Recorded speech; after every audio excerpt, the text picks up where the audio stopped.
पहला नंबर आपसे यहाँ पर पूछा गया है, बाद के वैदिक काल में राजाओं के द्वारा ग्रहण की गई उपाधियां निम्नलिखित हैं।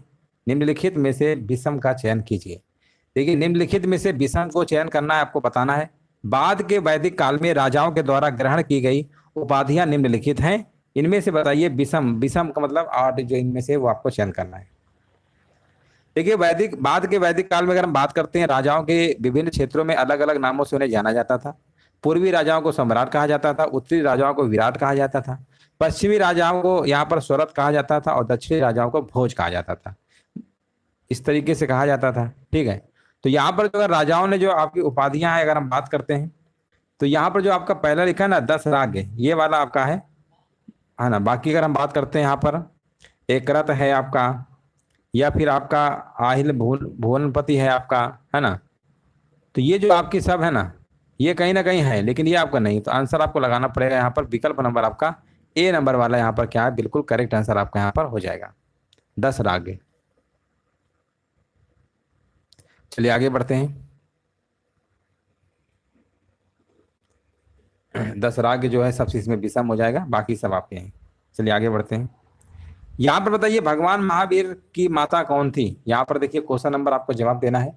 यहाँ पे आपका राइट आंसर क्या होगा। चलिए क्वेश्चन नंबर देखिए, सेकंड नंबर का जवाब देना है।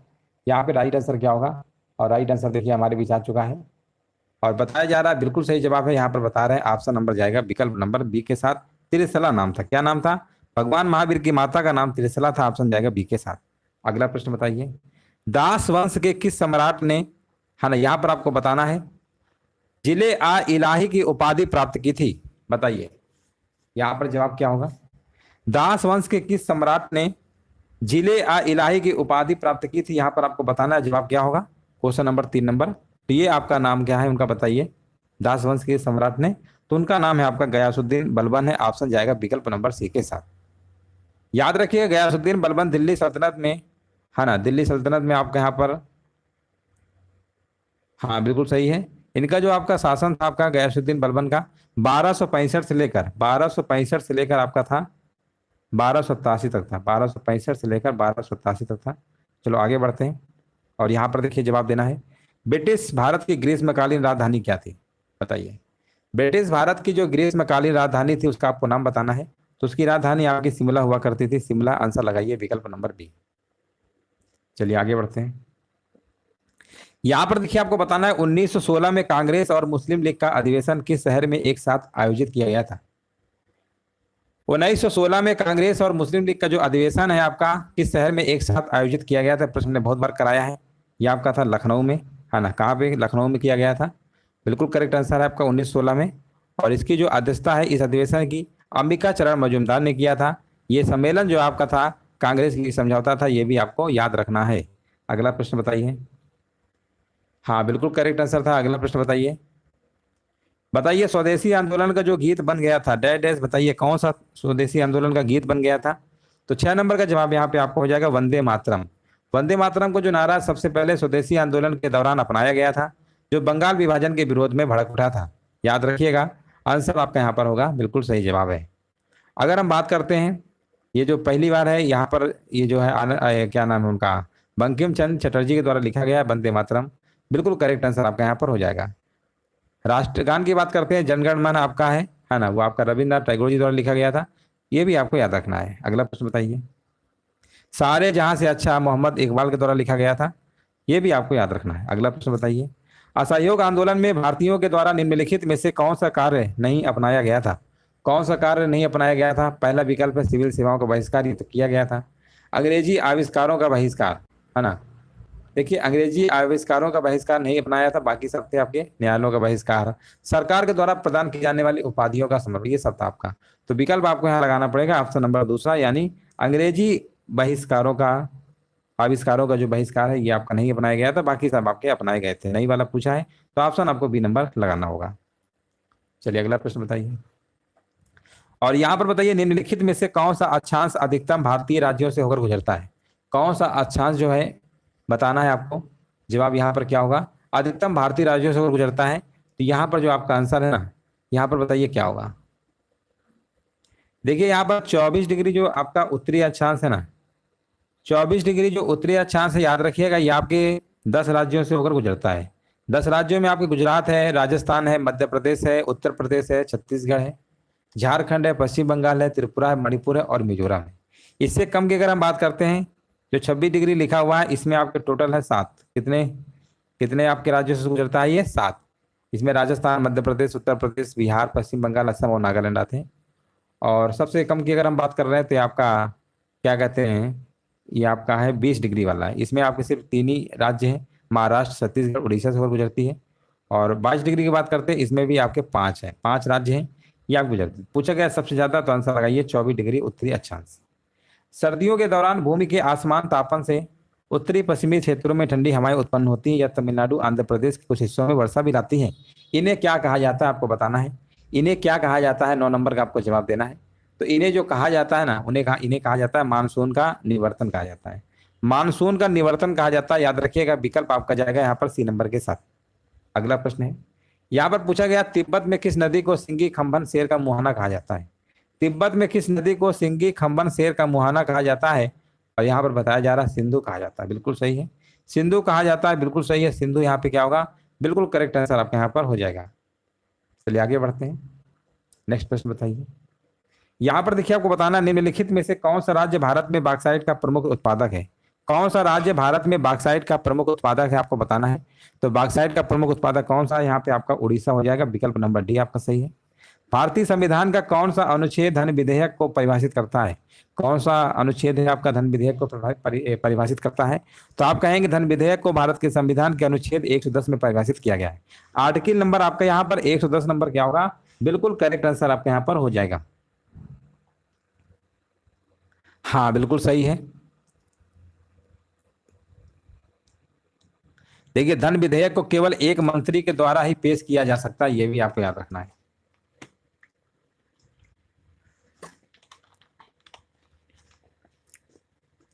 और इसमें खूबी क्या है, इसे राज्यसभा या विधान परिषद में पेश नहीं किया जा सकता है, केवल लोकसभा में पेश कर सकते हैं, यह भी आपको याद रखना है ना। बिल्कुल सही जवाब है। चलो आगे बढ़ते हैं। यहां पर देखिए आपको बताना है, नेक्स्ट प्रश्न बताइए।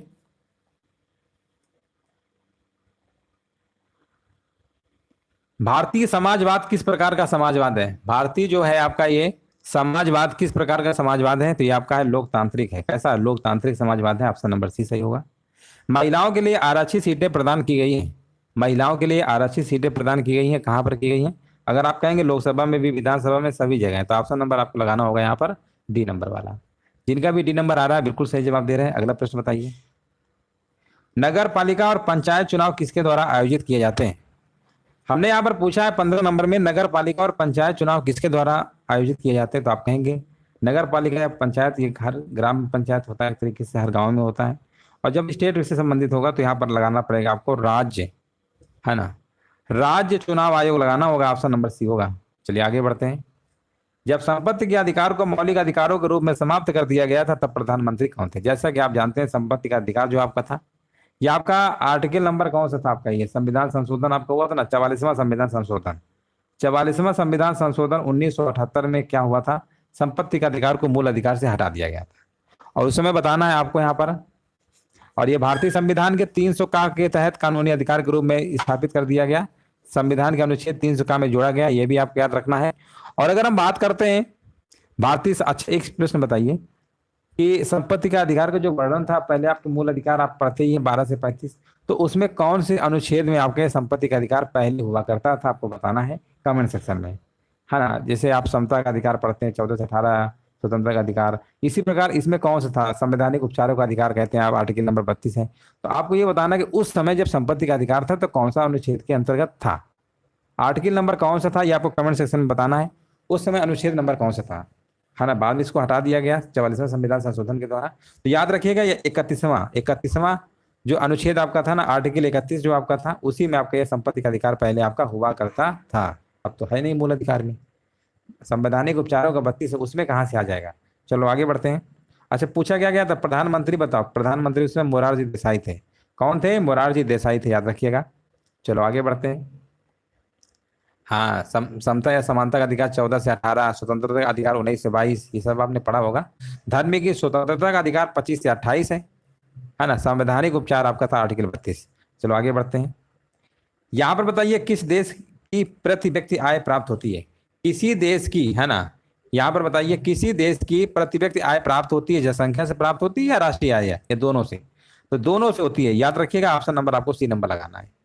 ऑप्शन नंबर सी नंबर आपको लगाना है, जो कि बिल्कुल सही जवाब दिया गया है। अगला प्रश्न बताइए, निम्नलिखित में से कौन सा आर्थिक विकास का प्रमुख कारक नहीं है। कौन सा आर्थिक विकास का प्रमुख कारक नहीं है, आपको बताना है। तो देखिए यहाँ पर जो पहला लिखा हुआ है पूंजी का संचय एवं तकनीक सुधार, ये आपका है। जनसंख्या में परिवर्तन, ये भी आपका है। तकनीकज्ञ और नौकरशाह, है ना, ये नहीं। ऑप्शन बोला गया कौन सा नहीं है, तो लगा दीजिए ऑप्शन नंबर डी। अगला प्रश्न बताइए, 19 नंबर आपसे पूछा गया, निम्नलिखित में से कौन सा संगठन भारत में गरीबी रेखा की गणना के लिए नमूना सर्वेक्षण करता है। नमूना सर्वेक्षण करता है, बताइए कौन संगठन करता है। उस संगठन का नाम है आपका राष्ट्रीय नमूना सर्वेक्षण कार्यालय। राष्ट्रीय नमूना सर्वेक्षण कार्यालय, जिसे आप कहते हैं NSSO कहते हैं, यही करता है। आंसर लगा दीजिए डी नंबर वाला। यहाँ पर देखिए एक प्रश्न आपका है, उम्मीद है सभी लोग यहाँ पर जवाब दीजिए क्या होगा। पूछा गया है 20 मीटर की ऊंचाई तक, क्वेश्चन नंबर देखिए आपका 20 है। पूछा गया 20 मीटर की ऊंचाई तक 10 किलोमीटर की एक वस्तु ले जाने के लिए किए गए कार्य की गणना करिए। जी आपका दिया गया 9.8 मीटर पर सेकेंड। तो यहाँ पर देखिए कार्य निकालना है, तो कार्य होता क्या है बताइए। 20 मीटर की ऊंचाई तक ले जाना है, तो W बराबर लगा दीजिए F और S होता है, F इंटू S होता है। F हमको पता है कितना है, F हमको पता है,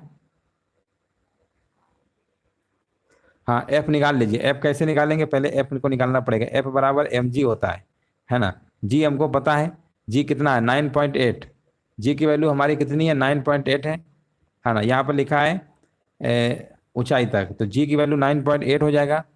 लेकिन यहाँ पर निगेटिव लेंगे क्योंकि विस्थापन बल की दिशा विपरीत है। तो यहाँ पर 10 तो दिया ही था, डिस्टेंस आपका 10 किलो होना चाहिए था। यहाँ पर 10 किलो की एक वस्तु, किलोमीटर नहीं, 10 किलो की एक वस्तु थी आपकी, ठीक है ना। तो m आपका 10 हो गया, और यहाँ पर आपका आएगा माइनस का 9.8। 10 गुणे माइनस का यहाँ पर 9.8 करेंगे तो आपका आ जाएगा माइनस का 98। कितना आ गया माइनस का 98। और s आपको पता ही था, s कितना था आपका 20 था। मल्टीप्लाई करा लीजिएगा, आंसर आएगा माइनस का 1960 जूल। फार्मूले बेस्ड प्रश्न था आपका ये। चलो आगे बढ़ते हैं, साइंस का प्रश्न था आपका ये, फार्मूला बेस्ड आ गया था। चलो कोई बात नहीं। यहाँ पर बताइए इनमें से कौन सी मानव शरीर की सबसे बड़ी धमनी है। कई बार क्या होता है ना कि न्यूमेरिकल भी आ जाते हैं छोटे मोटे, तो हमने करा दिया है। बताइए इनमें से कौन सी मानव शरीर की सबसे बड़ी धमनी है। सबसे बड़ी धमनी कौन सी है मानव शरीर की, तो आप कहेंगे यहाँ पर धमनी है ना आपके, उनका नाम क्या है, एओर्टा है। एओर्टा धमनी है, सबसे बड़ी है मानव शरीर की। आंसर लगाइए ए नंबर। ए नंबर यहाँ पे क्या होगा, बिल्कुल करेक्ट आंसर आपका यहाँ पर हो जाएगा। अगला प्रश्न बताइए, यहाँ पर देखिए आपको बताना है, 22 नंबर का जवाब देना है। पूछा गया पृथ्वी की सतह से ऊंचाई के साथ गुरुत्वाकर्षण के कारण त्वरण की भिन्नता क्या है।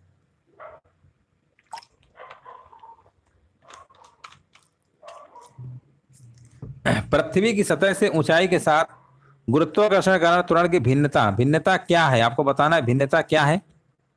तो देखिए गुरुत्वाकर्षण के कारण त्वरण जो होता है ना, पृथ्वी गुरुत्वाकर्षण बल के कारण क्या होता है बताइए। यहाँ पर आपका क्या होगा, आप F बराबर पढ़ते नहीं है, GME। F बराबर क्या पढ़ते हैं, GM M1 M2 R square होता है ना फार्मूला। तो यहाँ पर अगर हम बात करेंगे तो यहाँ पर लिखा हुआ ना, पहला पॉइंट, ये ऊंचाई में वृद्धि के साथ घटती है, बिल्कुल सही है। पृथ्वी की सतह से ऊंचाई के साथ गुरुत्वाकर्षण के कारण त्वरण की जो भिन्नता क्या है, तो ये ऊंचाई में वृद्धि के साथ क्या होती है, जैसे ऊंचाई बढ़ेगी वैसे वैसे क्या होती, घटती है। आंसर आपको लगाना पड़ेगा, यहाँ पर आपका राइट आंसर आपका हो जाएगा। चलिए आगे बढ़ते हैं। यहाँ पर बताइए आंसर क्या होगा। पूछा गया जब धातु अम्ल के साथ अभिक्रिया करता है तो प्रायः कौन सी गैस उत्पन्न होती है। जब धातु अम्ल के साथ अभिक्रिया करता है तो कौन सी गैस उत्पन्न होती है। आंसर आपका यहाँ पर हो जाएगा हाइड्रोजन। ऑप्शन नंबर सी आपका सही है। निम्नलिखित वर्णकों में से बताइए कौन सा प्याज में लाल रंग का कारण बनता है। कौन सा लाल रंग का यहाँ पर कारण बनता है, तो यहाँ पर आपका हो जाएगा एंथोसाइनिन। क्या बनता है, एंथोसाइनिन। ऑप्शन नंबर आपका बी नंबर सही होगा। यहाँ पर देखिए पूछा गया कर्नाटक की, है ना, यहाँ पर बताइए कर्नाटकी संगीत यहाँ पर लिखा तक सीमित है। कर्नाटकी संगीत कहाँ तक सीमित है, कौन कौन से राज्यों तक सीमित है, आपको बताना है। तो कर्नाटकी संगीत जो है आपका है भारतीय शास्त्रीय संगीत के रूपों में से एक है आपका। और ये आपके दक्षिणी भारत के जो आपके राज्य हैं, आंध्र प्रदेश है, कर्नाटक है, तमिलनाडु है, केरल तक ही सीमित है। तो आंसर लगाना होगा आपको option number D, Karnataka, Andhra Pradesh, Tamil Nadu और केरल।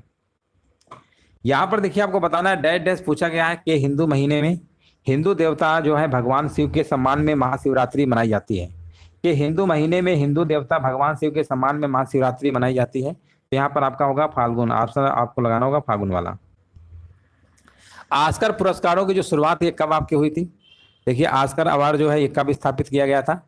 आप सब लोग जानते हैं कि संयुक्त राज्य अमेरिका में अकादमी ऑफ मोशन पिक्चर्स के द्वारा, अकादमी ऑफ मोशन पिक्चर्स के द्वारा प्रतिवर्ष आपके प्रदान किया जाता है। इसकी शुरुआत आपकी 1929 में होती है।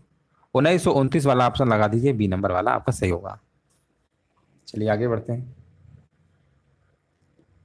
यहां पर बताइए निम्नलिखित में से किसे, यहां पर बताइए निम्नलिखित में से द ऑडेसिटी ऑफ होप पुस्तक के लेखक कौन है? द ऑडेसिटी ऑफ होप पुस्तक के लेखक कौन है? तो उनकी पुस्तक के लेखक कौन है बताइए? तो बराक ओबामा है। बराक ओबामा यहाँ पे क्या होगा? बिल्कुल सही आंसर आपका हो जाएगा। अगला प्रश्न बताइए। फील्ड मार्शल के पद पर पदोन्नति होने वाले प्रथम भारतीय सेवा अधिकारी कौन थे? प्रथम भारतीय सेना अधिकारी, है ना, प्रथम भारतीय सेना अधिकारी कौन थे आपको बताना है। प्रथम भारतीय सेना अधिकारी कौन थे? तो उनका नाम क्या था? उनका नाम था आपका सैम मानेकशॉ। सैम मानेकशॉ उनका क्या था? नाम था। अगला प्रश्न बताइए। राष्ट्रीय प्रेस दिवस कब मनाया जाता है? बताइए। राष्ट्रीय जो प्रेस दिवस है हर साल आपका ये जो है 16 नवंबर को मनाया जाता है। हर साल 16 नवंबर को मनाया जाता है भारत का राष्ट्रीय प्रेस दिवस। आंसर आपको लगाना होगा 16 नवंबर को हर साल मनाते हैं। चलिए अगला प्रश्न बताइए। लाल बाग महल पैलेस किस नदी के तट पर स्थित है? लाल बाग महल जो है पैलेस किस नदी के तट पर स्थित है? तो ये आपका है दोस्तों, हाँ ये आपका है मध्य प्रदेश के इंदौर में स्थित है। और ये आपको पूछा गया किस नदी के तट पर है? आंसर लगाना होगा खान नदी। विकल्प नंबर जाएगा आपका सी नंबर के साथ। किस भारतीय खिलाड़ी को ढींग एक्सप्रेस भी कहा जाता है? किस भारतीय खिलाड़ी को ढींग एक्सप्रेस भी कहा जाता है? बताइए। ढींग एक्सप्रेस भी कहा जाता है, कौन से खिलाड़ी हैं? उनका नाम क्या है? उनका नाम है आपका हिमा दास। क्या नाम है? हिमा दास। यहाँ पे क्या होगा? बिल्कुल करेक्ट आंसर आपका यहाँ पर हो जाएगा। हिमा दास जो है आपका, इनका उपनाम है ढींग एक्सप्रेस। भारत के असम की एक भारतीय धावक है ये, और इन्हें 2018 में अर्जुन पुरस्कार से भी सम्मानित किया गया। जैसे आप उपनाम जानते होंगे, फ्लाइंग सिख आपके मिल्खा सिंह है, हरियाणा तूफान कपिल देव हैं, हॉकी के जादूगर मेजर ध्यानचंद हैं। हाँ इस तरीके से आप जानते ही होंगे। लिटिल मास्टर आपके सुनील गावस्कर हैं, मास्टर ब्लास्टर आपके सचिन तेंदुलकर हैं। ये उपनाम है सभी के। कोलकाता के राजकुमार आपके कौन है? सौरव गांगुली हैं। चलिए आगे बढ़ते हैं। फिनलैंड की राजधानी क्या है? आसान प्रश्न है। फिनलैंड की राजधानी की अगर हम बात करते हैं तो आपका आंसर हो जाएगा हेलसिंकी। भारत की वित्तीय राजधानी क्या है? भारत की वित्तीय राजधानी आपकी मुंबई है। हाल ही में ईयू के पहले खुले तौर पर समलैंगिक राष्ट्रपति के रूप में, समलैंगिक राष्ट्रपति के रूप में किसने शपथ ली है? आपको बताना है। 35 का जवाब क्या होगा? उनका नाम क्या है?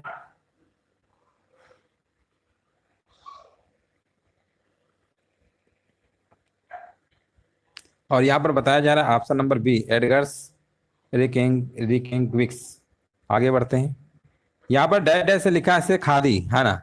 यहाँ पर बताइए क्या होगा? से खादी बुनकर वहाब अंसारी को स्वतंत्रता दिवस के लिए लाल किले में विशेष अतिथि के रूप में आमंत्रित किया गया था। तो बताइए वाराणसी से खादी बुनकर है ये, वाराणसी से भैया है खादी बुनकर है वहाब अंसारी, याद रखिएगा। आगे बढ़ते हैं। हाल ही में रा के नए चीफ कौन बने हैं? रा के नए चीफ कौन बने आपको बताना है। तो ये आपका नाम क्या है? उनका नाम है आपका रवि सिन्हा है। ऑप्शन नंबर जाएगा बी के साथ। हाल ही में अहमदाबाद में अक्षर रिवर क्रूज का शुभारंभ किसने किया है? अक्षर रिवर क्रूज का शुभारंभ किसने किया है? तो आपके आंसर आपके यहाँ पर हो जाएगा अमित शाह। अमित शाह कहाँ पे लिखा हुआ है? गृह मंत्री हैं आपके। यहाँ पर आपका ए नंबर वाला बिल्कुल करेक्ट आंसर आपके यहाँ पर हो जाएगा। चेक कर लीजिए सभी का ए नंबर आ रहा है, तो बिल्कुल सही जवाब आप दे रहे हैं। अगला प्रश्न बताइए। जुलाई 2023 में मुंबई के किस स्टेशन को यूनेस्को का सांस्कृतिक विरासत आपका घोषित किया गया है? सांस्कृतिक विरासत पुरस्कार दिया गया है, मुंबई के किस स्टेशन को दिया गया है? तो आपको बताना है यहाँ पर जवाब क्या होगा। चलिए कमेंट करते रहिए सभी लोग। और यहाँ पर बताया जा रहा है 39 नंबर का बिल्कुल सही जवाब है। यहाँ पर कह रहे हैं बायकुला, जो कि बिल्कुल करेक्ट आंसर आपका हो जाएगा। बायकुला यहाँ पे बिल्कुल सही जवाब है। अगला प्रश्न बताइए। और यहाँ पर देखिए आपको बताना निम्नलिखित में से किस संगठन ने, है ना, जल दोस्त एयरपोर्ट और इलेक्ट्रिक यूएवी क्यूब प्लेन का अनावरण किया है ना। यहाँ पर बताइए आंसर क्या होगा। 40 नंबर का आपका हो जाएगा NAL। NAL क्या होता है? NAL दोस्तों आपका क्या होता है बताइए। ये राष्ट्रीय एरो स्पेस प्रयोगशाला होता है ना। नेशनल आपका क्या हो गया, एरो स्पेस और लेबोरेटरी। तो यहाँ पर आपका NAL, ठीक है ना। ऑप्शन नंबर आपको बी नंबर लगा देना है। कौन सा राज्य भारत का सबसे बड़ा MFI बाजार बन गया है? कौन सा राज्य भारत का सबसे बड़ा बन गया है MFI बाजार? तो उसका आपका जवाब हो जाएगा बिहार। बिहार बन गया है। बिहार तमिलनाडु को पीछे छोड़कर भारत का सबसे बड़ा MFI बाजार बन गया है, याद रखिएगा। चलिए आगे बढ़ते हैं। निम्नलिखित में से किसने जुलाई 2023 में राष्ट्रीय बहुयामी गरीबी सूचकांक लॉन्च किया है? किसने जुलाई 2023 में राष्ट्रीय बहुयामी गरीबी सूचकांक लॉन्च किया? 42 नंबर का जवाब क्या होगा? तो आंसर बता रहे हैं नीति आयोग। नीति आयोग बिल्कुल सही जवाब है। नीति आयोग यहाँ पे क्या होगा? नीति आयोग को CEO इस समय वर्तमान कौन है? BVR सुब्रमण्यम है, याद रखिएगा, है ना। बिल्कुल करेक्ट आंसर दिया। योजना आयोग की जगह आपका क्या आ गया? नीति आयोग आ गया। यहाँ पर देखिए आपको बताना है SAFF चैंपियनशिप फाइनल जीतने के लिए भारत ने किस देश को हराया है? भारत ने किस देश को हराया है? SAFF, है ना। यहाँ पर बताइए आंसर क्या होगा। और यहाँ पर बताया जा रहा है भारत ने कुवैत को हराया है। बिल्कुल सही है, कुवैत को हराया है। आंसर लगाना होगा C नंबर। अगला प्रश्न बताइए। हाल ही में राष्ट्रीय बाघ संरक्षण प्राधिकरण के कुंभलगढ़ को बाघ अभ्यारण्य घोषित करने की सैद्धांतिक मंजूरी दे दी गई है। बताना है कुंभलगढ़ बाघ अभ्यारण्य किस स्थान पर स्थित है? तो कुंभलगढ़ जो आपका है ना, ये कहाँ पर है? ये जो आपका है, हाँ 44। देखिए आज का टेस्ट है आपका थोड़ा सा टफ है, तो थोड़ा सा मॉडरेट था, तो बहुत सारे लोग नहीं आ पाए हैं, मतलब लग रहा कठिन है। तो कई बार क्या होता है कि थोड़ा बहुत आपको मॉडरेट भी पढ़ के जाना है। मान लो थोड़ा बहुत भी लेवल अगर इधर उधर आए तो आप आराम से कर लें।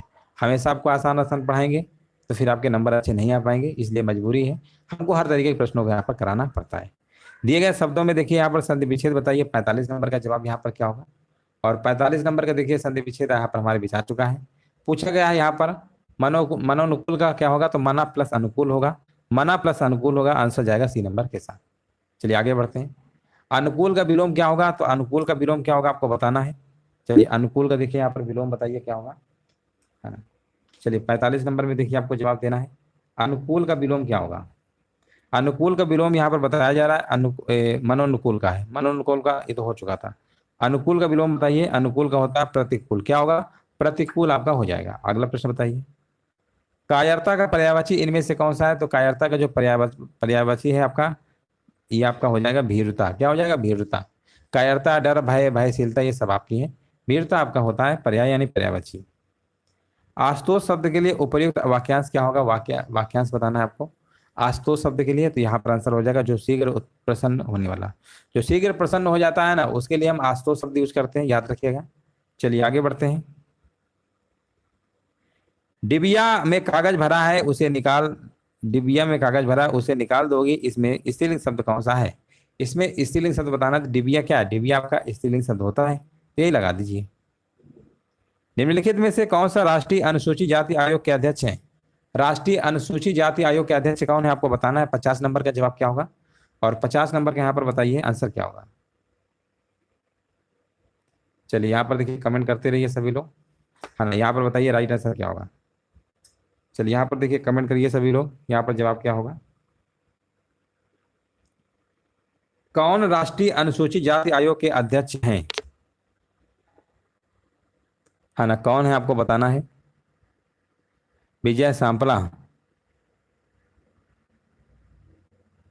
हाँ विजय सांपला, है ना, बिल्कुल सही है। चलो आगे बढ़ते हैं। बताइए बुद्ध के जीवन से जुड़ी घटनाओं से जुड़े प्रतीकों में स्तूप किसका प्रतीक है? देखिए स्तूप के बारे में पूछा गया है, आपको बताना स्तूप जो है किसका प्रतीक है ना। ये प्रश्न आपका जो है काफी अच्छा प्रश्न कह सकते हैं। और आपको बताना 51 नंबर का जवाब यहाँ पर क्या होगा। स्तूप जो है ना, ये आपका क्या है? ये आपका मृत्यु संबंधित है ना, मृत्यु से प्रतीक संबंधित है। तो बोला गया है कि जो बुद्ध के जीवन जुड़ी घटनाओं से जो जुड़े आपके प्रतीक थे, उसमें स्तूप किसका बताता है? तो मृत्यु को बताता है। आंसर लगाएंगे A नंबर वाला। अगला प्रश्न है भगवान महावीर ने मोक्ष कहाँ पर प्राप्त किया था? भगवान महावीर ने मोक्ष कहाँ पे प्राप्त किया था? तो आप कहेंगे पावापुरी में प्राप्त किया था। 24वें आपके जैन तीर्थकर थे महावीर स्वामी। इनका जन्म आपका वैशाली बिहार में हुआ था, और मृत्यु आपके बिहार पावापुरी में हुई थी। पूछा गया था मोक्ष कहाँ प्राप्त हुआ था? पावापुरी लगा देना, बिहार में पड़ता है।